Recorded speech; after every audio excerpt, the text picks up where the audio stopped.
The morning sun scaled the mirrored towers of Manhattan's financial district, turning every window pane into a gold-tipped blade. Men in tailored suits hurried past each other with stiff shoulders and louder shoes. Women in crisp heels balanced paper cups of $8 coffee, and the city hummed with the assertive rhythm of people who believed they belonged here. On the corner beneath one of those gleaming towers stood Elena Ray Martinez, an 8-year-old girl who looked as though she had wandered onto the wrong movie set. Her body was narrow, almost fragile, the kind of smallness shaped not by youth, but by hunger. Her oversized denim jacket, 2 generations old, hung off her shoulders like a coat borrowed from a scarecrow, its elbows torn open to expose white threads. The faded t-shirt beneath it had a pink heart printed on the front, though the heart was now more gray than pink. Her jeans sagged at the knees, and her shoes, sneakers whose soles had separated from the fabric, were held together with strips of silver duct tape wrapped carefully by her small hands. Her hair was tied into a ponytail using an old rubber band, leaving wisps of dark hair escaping around her face. Her skin bore the faint grayness of a child whose building had gone days without running water, and the dust across her cheeks remained despite her attempt to wash up that morning at a public fountain. For the past hour, Elena had stood on the sidewalk outside Kingsley and Hart Private Banking, her heartbeat tapping nervously beneath the worn collar of her jacket.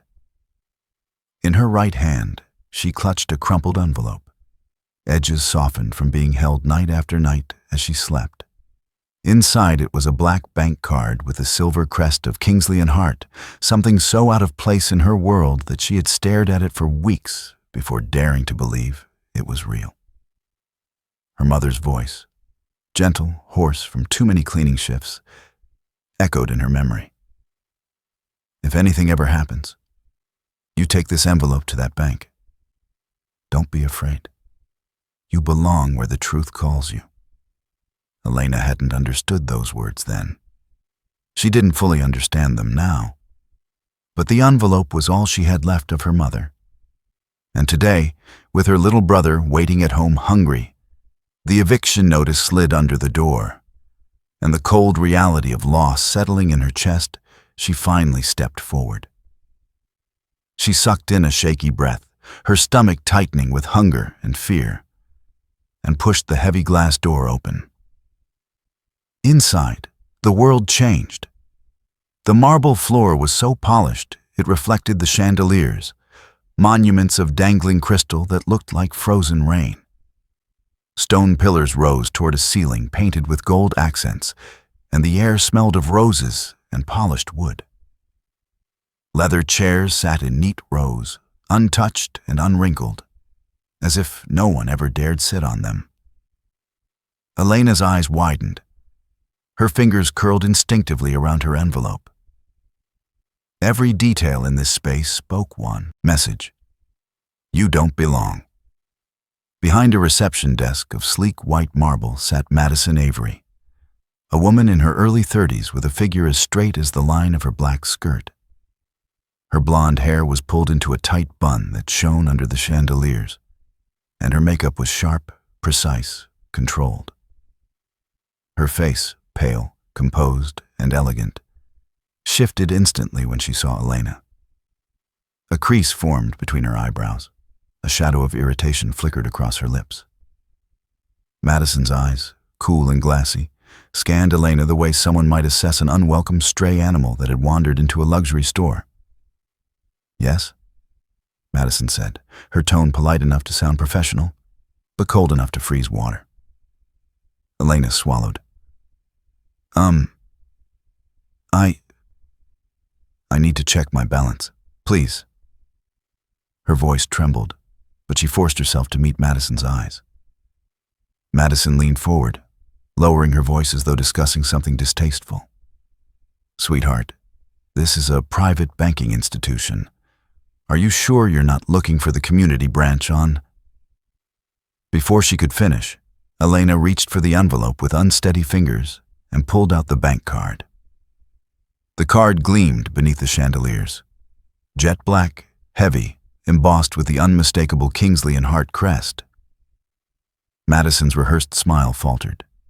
She reached out slowly, as though the card might burn her fingers. "You have an account here?" "I think so," Elena whispered. "My mom, she told me to come here before she... Her voice dissolved. She stared at the floor. Before Madison could reply, the front doors swung open again and a man stepped inside. A man whose presence shifted the atmosphere in the lobby like a sudden gust of cold air. Everett Kingsley. At 52, Everett was the embodiment of high finance success. Tall, broad-shouldered, with a jaw carved into angles that seemed designed for magazine covers. His hair, a distinguished blend of silver and charcoal, was swept back from his forehead in a style that looked effortless but took effort. His suit, a charcoal navy piece tailored to perfection, fit him like armor. The shine on his Italian leather shoes reflected the chandelier above. Everett moved through the lobby with the unhurried stride of a man accustomed to being watched, respected, feared. The kind of man who shook hands with senators and dined with billionaires. He exuded the confidence of someone who believed the world belonged to people like him, and the indifference of someone who believed everyone else existed in the background. His gray eyes landed on Elena. The shift was immediate, almost imperceptible, but sharp. His lips curled slightly, not amused, not warm. Something colder. "Madison," he called out, his voice smooth but carrying an old impatience that had hardened into habit. "Why is there a child wandering around the lobby? And why does she look like she's been living under a bridge?" Madison stiffened. "Mr. Kingsley, she claims to have an account." "Claims?" Everett echoed, raising a brow. "Look at her." His gaze flicked down Elena's jacket, her taped shoes, her dusty face. "She doesn't have $2 to rub together." A few clients nearby glanced up, their expressions ranging from amused curiosity to thinly veiled disgust. Elena's cheeks burned, her breath hitched. Every instinct screamed run, but her feet stayed rooted to the marble. I just want to check my balance," Elena said softly. But Everett's laughter drowned her out. It was a sharp, controlled laugh, the kind bankers practice behind private doors. "Well then," he said, turning to Madison, "let's indulge the young lady. This should be entertaining." He gestured Elena forward, moving toward one of the glass-walled client service rooms. Elena followed, each step heavy, her sneakers squeaking faintly on the marble. People watched her like an exhibit. Everett slid into his leather chair with an air of grandeur and typed the card number into his terminal, still smirking. "You see, young lady, these cards are not toys. They don't magically..." He stopped mid-sentence. His eyebrows drew together in a rare crease of confusion. He blinked once, then again. He checked the number, retyped it, stared. The color drained very slightly from his face. The smirk evaporated. The lobby's noises dimmed. Something shifted in the air. Everett leaned forward, his voice lowering, not in superiority this time, but in something else. "It can't be," he murmured. His hand trembled. Only a fraction, but enough that Elena noticed. Is something wrong, sir?" she whispered. Everett didn't answer. He simply stared at the screen, at a number so large, so impossible, that for the first time in years, the titan of Kingsley and Hart felt the ground move beneath his feet. And Elena, terrified and confused, sensed that her mother's secret, the one sealed inside the envelope, was much bigger than she ever imagined. Everett cleared his throat, forcing his voice back into its usual register. "We need to verify this," he managed. "Come with me. Now." His tone was different. Controlled, yes, but strained. cracked at the edges. Madison appeared at the door, pale. "Sir, is everything all right?" "No," he said quietly. "Nothing is all right." He glanced at Elena, not with scorn this time, but with something closer to fear. And for the first time since she stepped into the shimmering world of marble and gold, Elena felt that maybe she wasn't the one who didn't belong here. Maybe she was the reason everything in this world was about to change. As Everett led her toward the private elevator, his movements were sharper, quicker, almost urgent. He pressed the button, his jaw tight. Behind them, the lobby, so full of polished boots and expensive perfume, stood unusually silent, as if the very building sensed that a storm was breaking inside its glass walls. At the elevator doors, Elena clutched her envelope again. She whispered silently, "Mom, what did you do?" The elevator opened. She stepped inside, the doors closed, and the world she knew, hungry nights, cold apartments, taped shoes, began to shift into something unknown, something enormous, something miraculous, and something that, for reasons she didn't yet understand, frightened the richest man in the building.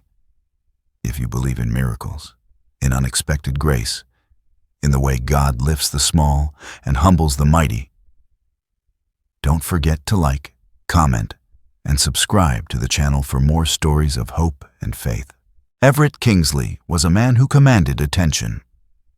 The kind of man whose face graced the pages of finance magazines, whose strategies were lauded by powerful industry leaders.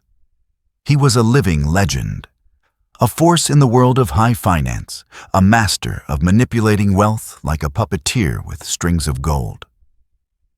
In his mind, the world was divided into two categories: those who had wealth worth managing, and the rest of them. As he stepped into the grand lobby of Kingsley and Hart Private Banking, his eyes immediately locked onto Elena, the small, awkward figure standing near the reception desk.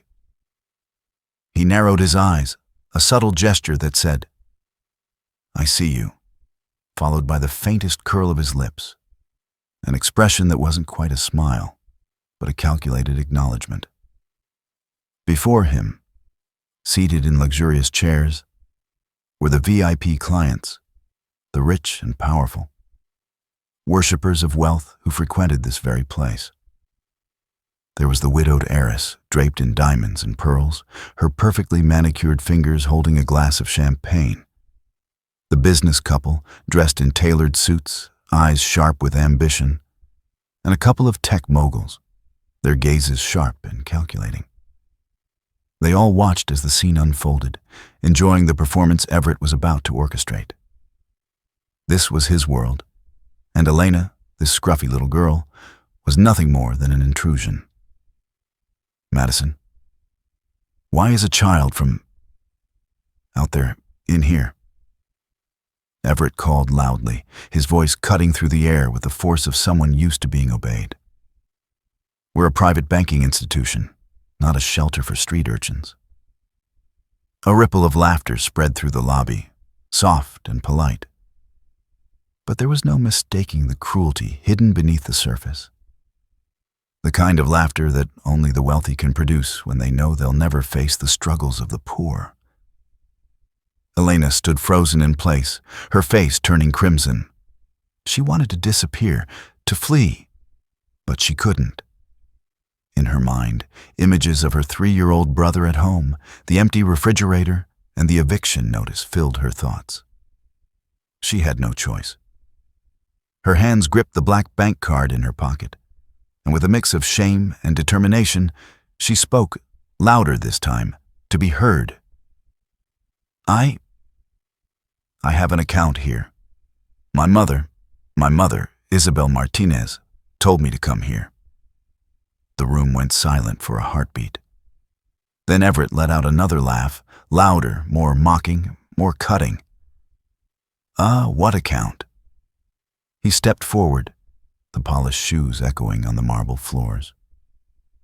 His eyes scanned her from head to toe, her oversized jacket, the worn-out sneakers, the dirt on her face. And the contempt in his voice deepened. "Did you find this card in the trash? Or maybe it fell out of someone's mailbox? This is a private bank, little girl, not a place for street children." The laughter erupted again, louder this time. Elena wanted to run, but her legs wouldn't move. She felt smaller than ever, like a speck of dust in the grand room full of towering figures. But then something inside her clicked. She wasn't there to be humiliated. She wasn't going to back down now. "I'm not stealing it," Elena said, her voice barely a whisper. She lifted her chin, her eyes stinging with tears she refused to shed. "This card came to me. My mother sent it before she passed away. I just want to check the balance." There was a long, uncomfortable pause. Madison, the receptionist, still trying to maintain composure, hesitated for a moment before holding out her hand to take the card from Elena. Everett, now intrigued by the girl's persistence, motioned for Madison to bring it to him. His smile was thin, predatory. "Well then, let's indulge this young lady," Everett said, his tone dripping with sarcasm. "Let's see what this account of hers has to offer. Perhaps a glimpse of true entertainment for everyone here." He gestured toward the client service desk and walked to his polished leather chair as the rest of the room watched the scene unfold. He typed Elena's card number into his computer with the same precision he used to make million-dollar deals. The room was silent, each person waiting for the show to begin. But Everett didn't know what he was about to uncover. He couldn't have possibly predicted the shock that would come from the numbers on the screen. The screen flickered as the system processed. Seconds stretched like an eternity. Then the number appeared, $47,300,000. Everett's fingers froze on the keyboard. His confident posture collapsed just for a moment as the numbers blinked before him, the reality of what he was seeing refusing to make sense. He stared at it again, this time with his lips slightly parted. The balance couldn't be right. There had to be some mistake, some glitch in the system. It was impossible. A child no older than 8, living in squalor, with a balance that could buy her a place in the very world he ruled. His mind raced. "This is impossible," he muttered, though not loud enough for anyone else to hear. He quickly refreshed the page. His pulse quickened as he stared at the screen. The account, the number, it was real. He glanced at Elena, her face still set in that fragile, determined expression, as if she didn't fully grasp what was happening either. The weight of the moment pressed down on him, and for the first time in years, Everett Kingsley felt uncertainty creep in. Everett's hands began to tremble as he reached for his phone. He needed to verify this. There had to be an explanation, an error he could correct. He pushed a button on his desk, signaling for the head of security to arrive. But his mind was too distracted, his thoughts too fragmented to think clearly. The lobby felt colder. The laughter had died down, replaced by whispers. And then something strange happened. Elena's dog appeared at the entrance. It was a German shepherd. Though much older and graying, it had a solemn, knowing look in its eyes, the kind of gaze that seemed to pierce straight through you, unafraid of power or authority. The dog's coat was a mix of sable black and gray, its fur matted from travel, but its posture was solid and unmoving. The dog didn't bark or whine. Instead, it stared at Everett with an intensity that made his breath catch. For a moment, the room felt unnaturally still. The dog, though silent, seemed to communicate more than any words could have. It was a warning.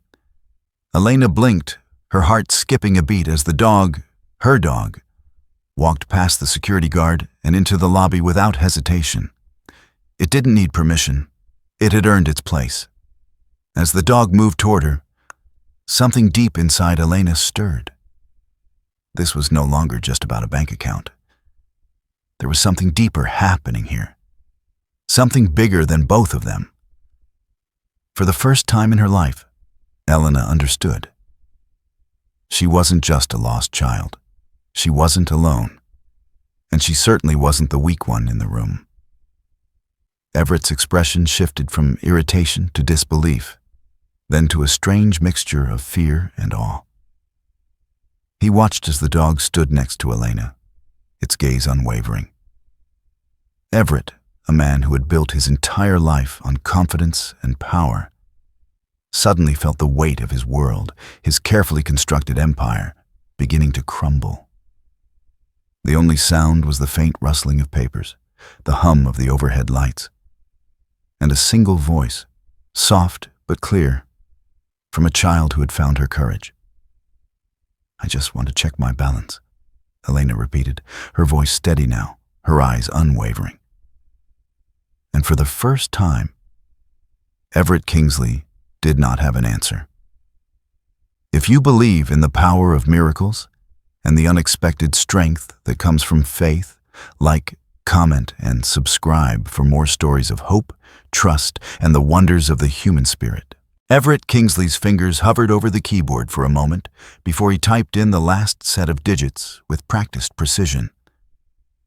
He pressed enter, his thoughts already racing ahead to the next moment when he would mock the little girl standing in front of him. He was certain the screen would show a balance of just a few dollars, nothing more than the pittance he expected. It was the perfect setup for him to show her and everyone in the room that she didn't belong here. But when the screen lit up, it didn't show the expected 0.00. Instead, the number that appeared was a long, absurd string of digits, a number so large that Everett felt his stomach tighten. For a moment, he thought the system had glitched, a minor technical error. He quickly backed out of the screen and re-entered the numbers. Still, the balance remained. His breath caught in his throat. It was at that moment, honed by decades of managing multi-million-dollar portfolios, that Everett realized the system wasn't malfunctioning. It was real. The account balance read $48,900,000.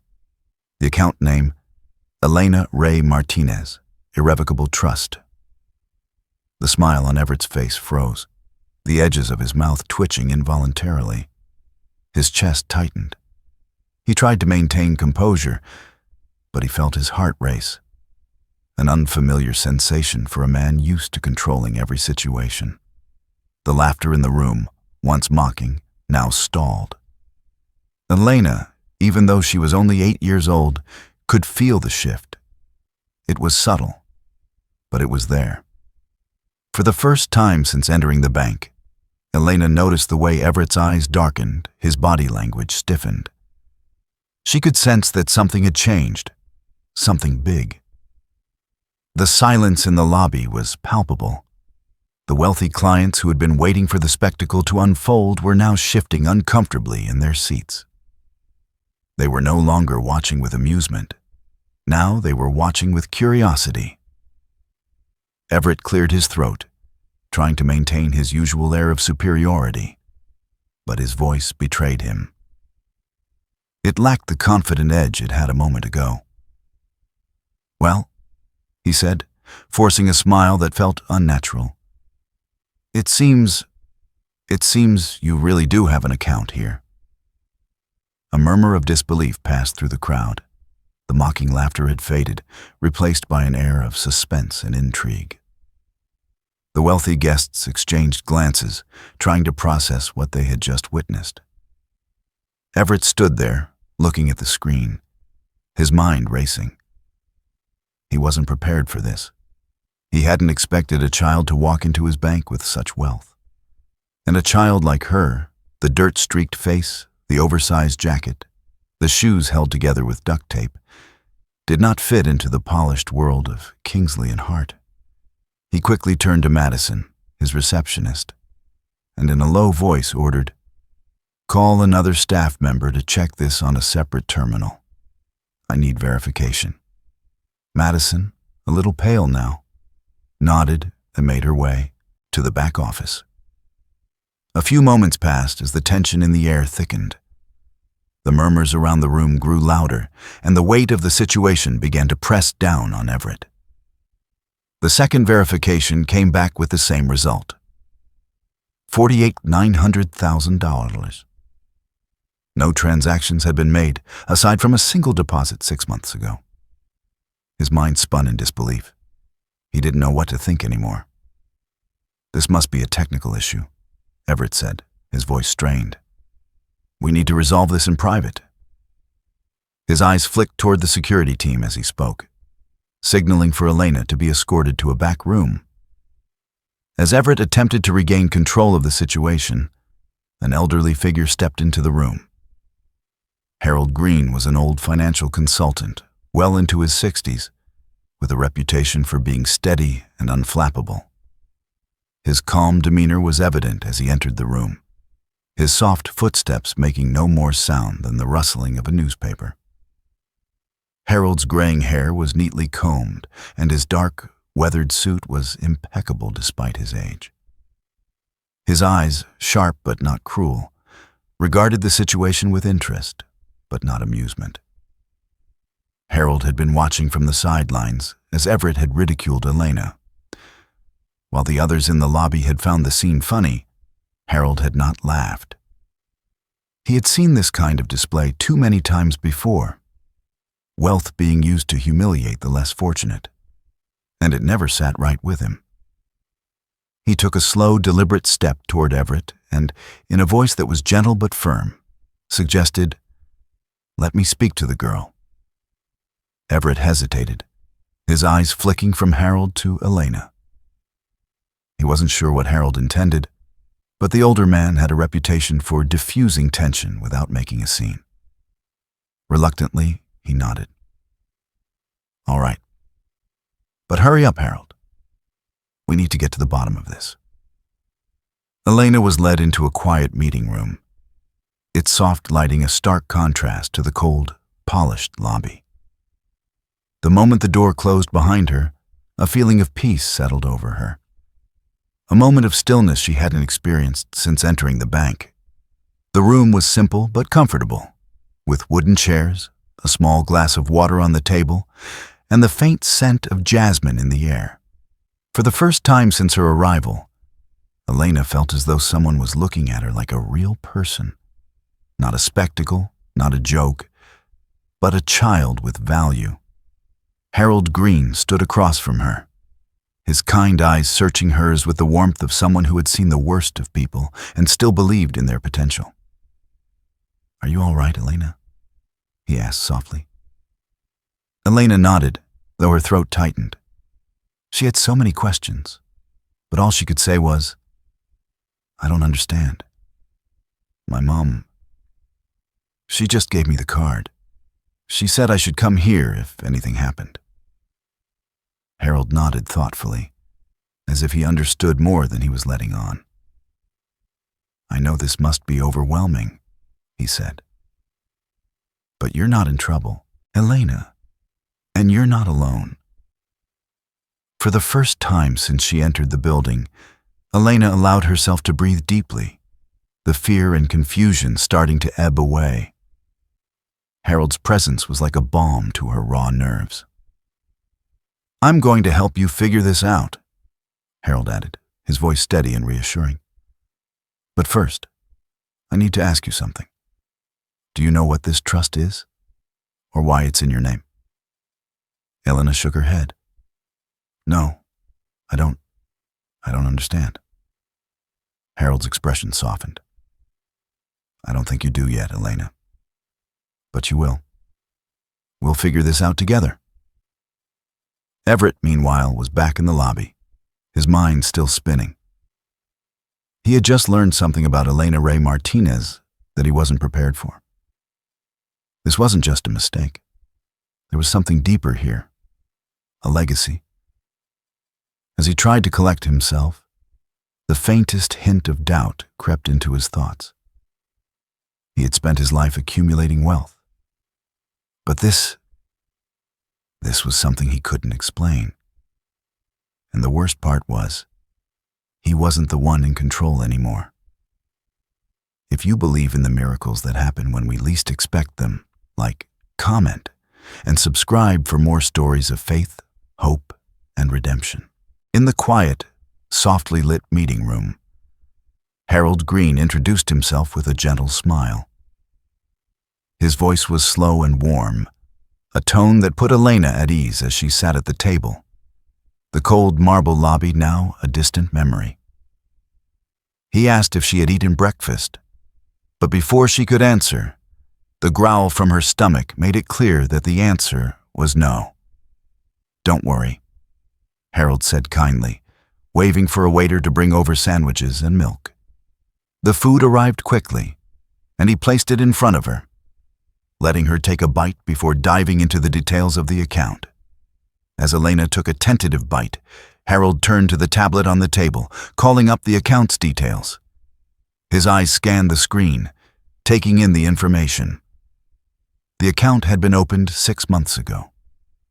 The account holder's name, Isabel Martinez, a cleaning lady who worked the night shifts at several office buildings, including the one housing the bank's headquarters. Source of the funds, a high-value life insurance policy that had been paid into regularly for more than 10 years. Harold set the tablet down and turned his attention to the envelope Elena had been holding on to tightly. She hadn't let go of it since she arrived. It was worn, the paper creased from being handled so often. She handed it to him silently, and with a quiet nod, he unfolded the letter inside. The letter was written in simple English, with many grammatical mistakes. But the love behind the words was clear. Harold's expression shifted as he read, from curiosity to emotional resonance. "Dear Elena, I'm sorry I couldn't be there for you longer. But I'm not sorry for the work I did. I'm not sorry for being tired all the time or not buying you nice things. Being your mother was the most important job I could have had. This money isn't for you to brag about. It's for you to live without fear, fear of rent, of medicine, of food. I want you to know, Elena, never think you're better than anyone else just because you have money. Respect the people who work hard like I did. I love you more than words can say. Mom." Harold set the letter down, his hands shaking slightly as he looked up at Elena, whose eyes had filled with tears. This was the heartbreak and love of a mother who had worked herself to the bone, saving every penny, even when she was sick, just to ensure her children wouldn't suffer the way she did. Harold wiped his eyes quickly and spoke softly to Elena. "Your mother, she was extraordinary. This insurance policy she started, it was the one thing she could do to make sure you two were safe after she was gone. For over 10 years, she saved what little she could." He paused, letting the gravity of his words settle. Harold explained about the trust fund. "Your mother arranged it so that you wouldn't be able to access all the money at once. But there's a monthly allowance, enough to live comfortably, for housing, food, school, everything you need." He could see the confusion in Elena's eyes as she processed the information. She wasn't asking about being rich. She wasn't wondering if she could buy things. Instead, her voice trembled when she spoke again. "So, with this money I can buy cough medicine for my little brother, and I can pay the rent so we won't get kicked out, right?" Harold swallowed hard, his heart aching at the simplicity of her question. This was the reality of poverty, where a child had to worry about paying rent before dreaming of anything more. He nodded his throat tight. "Yes, Elena. Yes, you can." Just then, the door to the meeting room creaked open, and Everett Kingsley stepped inside, his presence immediately altering the room's energy. He was wearing his usual tailored suit, the kind that made him look more like a king than a man. But this time, there was something different in his eyes. For the first time, there was hesitation. As he walked in, he looked at Harold with a mix of irritation and unease. "What's going on here?" he asked, his voice cool but edged with something else, something rare. Harold met his gaze, calm as ever, but there was a new firmness in his expression. "I'm just explaining the details of Elena's account. It seems there's been some confusion." Everett's gaze flicked to Elena, then back to Harold, his mind clearly working through something. He felt the ground shifting beneath his feet. This was not the way things were supposed to go. But just as the tension thickened, Elena's dog suddenly entered the room. The German shepherd, old but steadfast, walked in quietly, its gaze immediately locking with Everett's. It didn't bark. It didn't make a sound, but its presence was powerful. Its eyes steady and knowing, unflinching. The dog had been with Elena since her mother passed, always by her side, a silent guardian. Harold noticed the shift in Everett's posture, the faintest tightening of his jaw, the way his eyes hardened as the dog approached. Everett Kingsley, who had built his life on wealth and status, was momentarily rattled by something far beyond his control. Elena smiled softly at the dog, reaching out to pat its head. For the first time since entering the bank, she felt safe. "His name is Valor," Elena said softly, her voice steady now, stronger than before. "He's always here when I need him." Everett's eyes flicked to the dog, then back to Elena. He hadn't expected to feel unsettled by this. He hadn't expected to be afraid of a child and her dog. "Everett," Harold said, his voice calm but firm. "I think we need to talk privately." Everett hesitated, glancing at Elena, who was now sitting tall, her eyes clear. He had underestimated her. He had been so sure that this would end in embarrassment for the girl, a moment of ridicule. But now, something was beginning to shift in his own mind, something he wasn't ready to confront.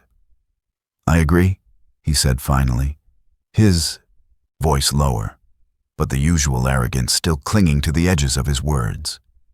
As he walked out of the room, Harold followed, leaving Elena and Valor in the room. For the first time, Everett Kingsley felt the ground beneath him shift. The certainty that had once come so easily to him was no longer there. And in its place was the overwhelming feeling that everything he thought he knew, was about to be turned upside down. If you believe in the power of truth, redemption, and the miracles that happen when we least expect them, like comment and subscribe for more stories of hope, faith, and the unexpected turns of life. Harold's voice was calm and practical as he explained the need for social services and the appointment of a proper guardian for Elena and her little brother, Luca. But Elena's response was firm, a quiet determination settling in her eyes.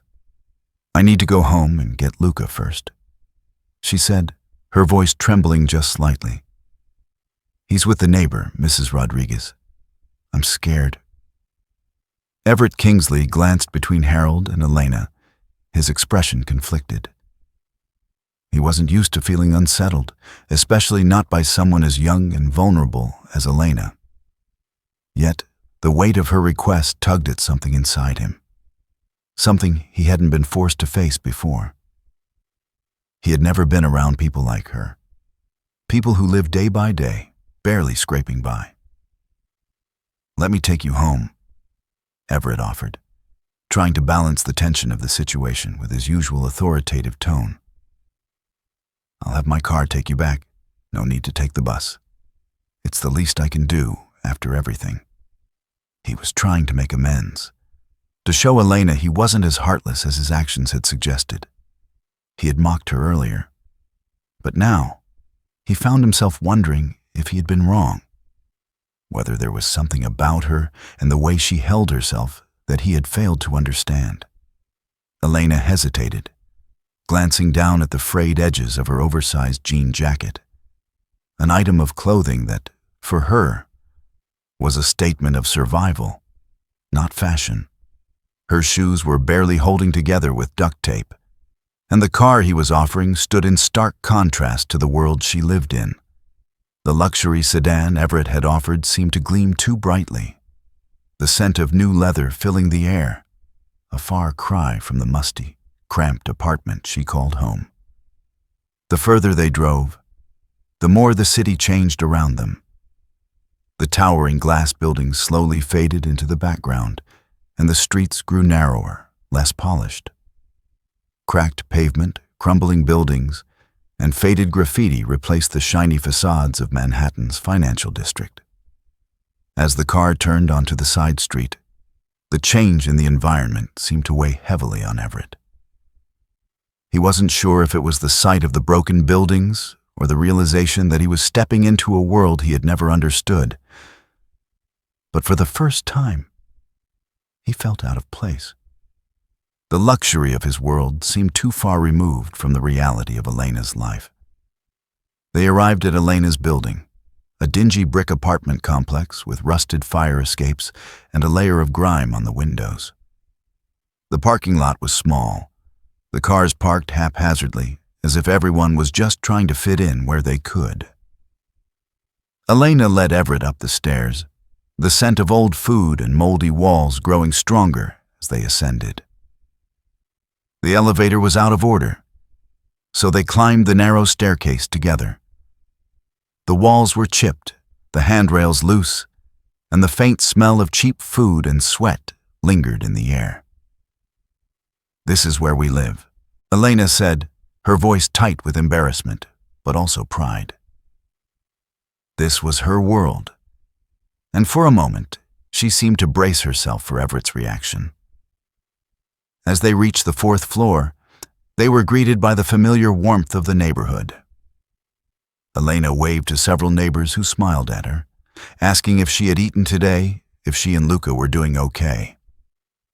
Everett's eyes lingered on the small acts of kindness exchanged between the people in the building. Despite their obvious struggles, they had a community bond that he had long forgotten in his own world. The door to apartment 4B creaked open, revealing a small, modest apartment. It was cramped, only about 35 to 40 square meters, but neatly kept, a testament to Elena's mother's efforts to make the best out of a difficult situation. The apartment was furnished with mismatched pieces, an old wooden table in the center, and a couple of chairs that looked like they were held together by sheer willpower. The walls were adorned with Elena's drawings. Pencil sketches, crayon art, and scribbled pictures of animals that Elena had created with whatever material she could get her hands on. The love and care that Elena had put into her small world were evident in the way everything was organized, despite the poverty surrounding it. On the worn-down sofa, Mrs. Rosa Rodriguez, a woman in her late 60s, sat holding Luca, Elena's 3-year-old brother. The older woman's wrinkled hands gently stroked the boy's hair as he clung to her, his face pale with tears. "Elena," Mrs. Rodriguez said, standing up quickly, her voice a mixture of relief and concern. "You scared me. Where have you been?" Her gaze shifted behind Elena to the stranger standing in the doorway. The shock in her eyes was visible, but she quickly masked it with a warm smile. "Who's this?" Elena quickly explained, her voice quivering. "Mom. She passed away. I had to go to the bank for the envelope. And now I have to deal with all of this." She handed the letter to Mrs. Rodriguez, who immediately began to cry. She held the paper close to her chest and whispered, "Isabel, you did it. You did it for them." The next hour was spent in a quiet haze of emotion. Elena tried to remain strong in front of her younger brother, who was clinging to her. She didn't want him to be scared. She didn't want him to know the full extent of their situation. As she held Luca, she could feel his small hands clutching at her as if he was afraid of losing her, too.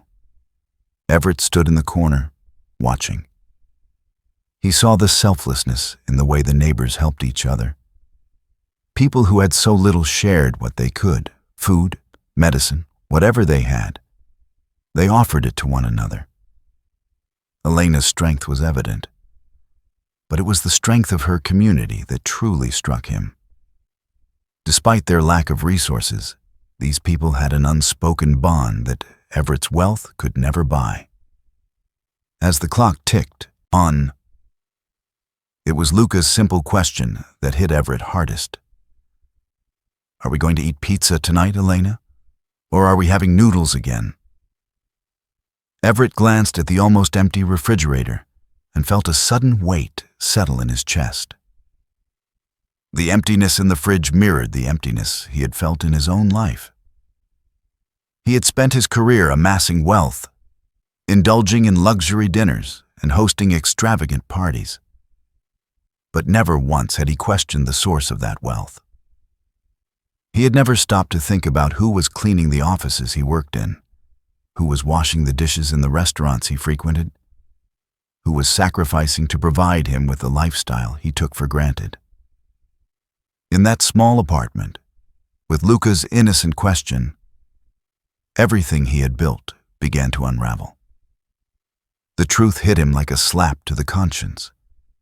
The luxury he had grown accustomed to was built on the backs of people like Isabel. People who worked tirelessly to provide for their families, while he spent his days surrounded by the elite. If you believe in the power of change, redemption, and the miracles that can happen when we take a hard look at ourselves, like, comment, and subscribe for more stories of hope and transformation. After the meeting with social services, Harold Green suggested a potential guardian for Elena and Luca. Margaret Maggie O'Connor, a 58-year-old retired elementary school teacher. She had lost both her husband and daughter to cancer, and her experience with grief gave her a deep understanding of children who had too much on their shoulders at too young an age. Maggie was the kind of woman who radiated warmth. Her hair, once a bright chestnut, had now faded to gray, but her smile still held the same generosity it had when she was teaching. Her deep-set brown eyes seemed to look right through you, knowing exactly what you were feeling, yet always offering reassurance and kindness in return. When Maggie met Elena and Luca, she didn't hesitate. "If you both agree," she said softly, "I'll be the one standing between you and the world from now on. We're in this together."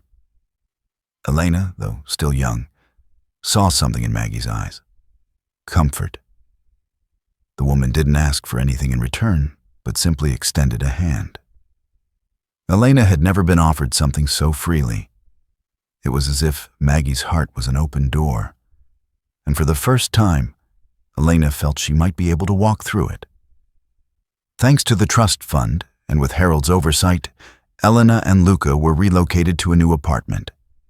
It was safe, bright, and surprisingly spacious for the two of them. They now lived in a neighborhood with a good school nearby, and the apartment came with its own private room for each of them, something they had never had before. The refrigerator was stocked with food. For the first time in her life, Elena didn't have to worry about where her next meal would come from. However, the newness of the place frightened her. She felt disconnected from the life she had known for so long. The warmth of the apartment almost seemed unreal, as though it would disappear the moment she wasn't paying attention. She would lie awake at night, staring at the ceiling, still not used to the quiet, the peace of not hearing the arguments over rent or food. But despite her fears, there was a part of her that knew. This was different. This wasn't a temporary fix. It was a new beginning for both her and Luca. Meanwhile, Everett Kingsley was waging a new battle, not in boardrooms or with stock portfolios, but within the corporate structure he had spent his career building. It was a battle that wasn't about profit margins or increasing shareholder returns. It was about something much deeper, much more personal. He began pushing for significant wage increases for the janitorial staff, security guards, and the people who had always been invisible to him. He fought for their health insurance, paid leave, and education funds for their children. His proposal included scholarships and listening programs to understand the struggles of those who worked late at night, cleaning the buildings he occupied. The board members were furious. They accused him of losing touch with reality, of being swayed by emotion rather than logic. Some of them even threatened to withdraw investments. But for the first time in his life, Everett didn't fear losing money. He feared losing something more important, the opportunity to correct his mistakes. Every morning, instead of obsessively checking financial data, Everett arrived at the bank early. This time, it wasn't to manage or control the business. He was there to meet the night shift cleaning crew. He shook hands with each one of them, learning their names, listening to their stories. He learned that many of them had families to feed, just like Isabel Martinez, Elena's mother. These were the people who kept his world running, people he had never bothered to acknowledge until now. Elena's new life. On the other side of the city, Elena was slowly learning to live in a world where she didn't have to ask, "What are we eating for dinner tonight?" She still kept her mother's janitor's uniform close, treating it like a treasure, a symbol of the hard work her mother had done. At night, when she felt the fear creep back into her heart, she would hold the uniform close and remind herself, "Mom would want me to be strong." Elena would also remind Luca to thank the janitors in their new building, just as she used to thank her mother for all the hard work she had done. "Even though our new house is so nice, we have to always say thank you to the janitors and the people who clean, like we did with Mom. She's watching us." One night, as Everett sat alone in his office, the noise of the city humming softly in the background, he pulled up a scan of Isabel's letter once again. He had read it over a dozen times, but each time it made him feel smaller. It made him feel something he hadn't felt in decades: guilt.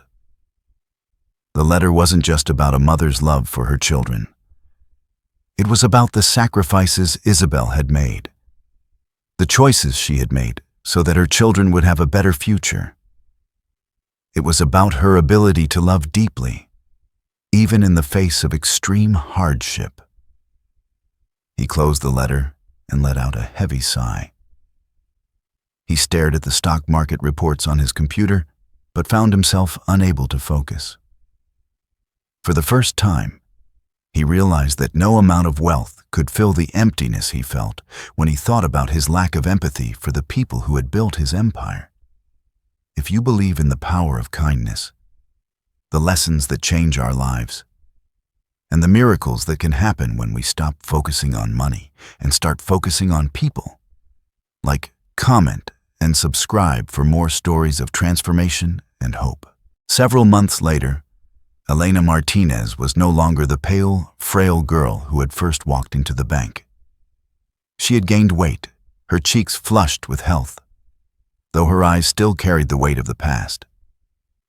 But now, there was a sense of calm in them, a quiet understanding that had replaced the anxiety and fear that had once dominated her life.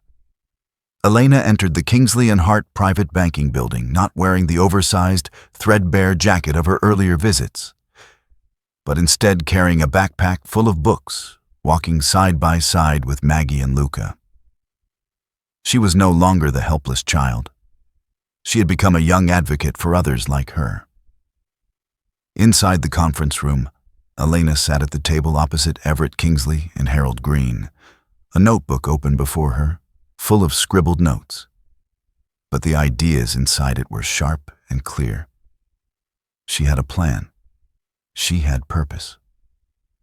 "I want to start the Isabel Martinez Fund for Working Families," Elena said, her voice steady, though a small tremble remained when she spoke of her mother.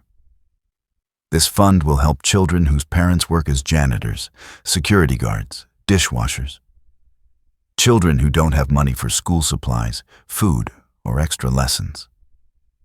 Her words, though spoken by an 8-year-old, carried an undeniable strength. Elena had found her voice, and with it, a determination that belied her age. "The fund will also include programs to help people see the children who are forgotten in places like old apartment complexes," she continued. "I don't want anyone to ever think they're worthless because they don't have money." There was no hesitation in her voice when she spoke of her mother. The love she had for Isabel and for all the hard-working people like her was clear in every word. Everett, though silent for a long moment, was struck by the clarity of Elena's vision. He hadn't expected this. A child so small, yet with such a mature understanding of the world around her. It humbled him in ways he hadn't expected. Elena finished her pitch, her eyes locking with Everett's for a brief second before she lowered them, unsure of what his response would be. "I'd like to contribute a portion of the annual interest from the trust fund as seed capital for the foundation," she said, her voice soft but sure. Everett remained still, his gaze unreadable. The weight of Elena's words hung in the air as the reality of her proposition began to settle in. After a long silence, he spoke, his tone surprisingly gentle. "If you allow me, I'd like to contribute an equivalent amount. Think of it as tuition for the lesson your mother taught me." Before Elena could respond, a local TV station arrived, eager to interview the girl whose story had captured the public's attention. The producer, a woman named Sarah Chen, looked at Elena with a mixture of curiosity and respect. Sarah asked the first question. "Elena, what's the most important thing your mother left you with?" Elena paused, her eyes flicking toward Maggie, then to Luca, and finally to Harold and Everett. The question had weight, and Elena knew the answer had to reflect the love her mother had given her. "Mama didn't leave me a feeling of wealth," Elena replied, her voice steady. "She left me the opportunity. She told me to use that opportunity to make sure no one is ever laughed at just because they look poor." Her words pierced through the room, and even Everett, who had heard many stories of wealth and success, felt something stir inside him. The camera zoomed in on Elena's face as her words lingered in the air. She wasn't just a girl who had inherited money. She was someone who had inherited purpose, and with it, the power to change the world.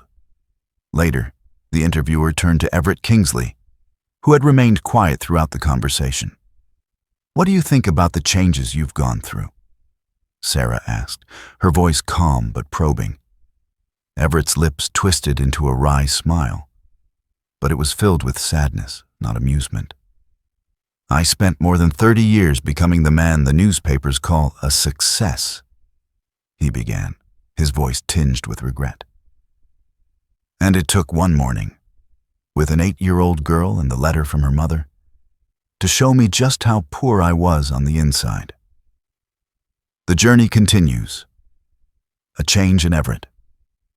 The interview had finished, but as the camera crew packed up, Elena, Maggie, and Luca left the building, walking together into the late afternoon sunlight. No longer did Elena have to lower her head or avoid the guard's gaze. She stood tall, her back straight as they exited the building. From the high windows of the bank, Everett watched them leave. For the first time, he wasn't watching the stock tickers or the latest corporate gossip on his screen. His gaze was fixed on the three small figures below, their hands tightly clasped together as they made their way down the street. For the first time, Everett Kingsley saw what true wealth looked like. It wasn't in a bank account or a reputation. It was in the dignity of a child, in the grace of a mother's love, and in the community that raised them, even in the face of adversity. The camera crew's final words echoed in Everett's mind. True wealth doesn't come from the money we amass, but from the kindness and respect we offer others. Like, comment, and subscribe if you believe in the power of kindness, miracles, and the truth that lies beyond money and status. In life, true wealth is not measured by the balance in a bank account or the status we hold in the eyes of others. It is found in the kindness we offer, the love we share, and the compassion we show to those in need. The transformation of one man, Everett, through the eyes of a child, Elena, is a reminder that miracles happen when we open our hearts to those who are often overlooked. As we go through our daily lives, let us remember the lessons of love and humility, just as Elena's mother taught her. Every day offers us a chance to make a difference, to be the light for others, and to choose kindness over indifference. If you believe in the power of change, the beauty of compassion, and the miracles that can unfold when we live with love, please share this story, leave a comment, and subscribe to our channel. May God bless you all, and may His grace guide us in our journey to be better people, spreading love and kindness to the world around us.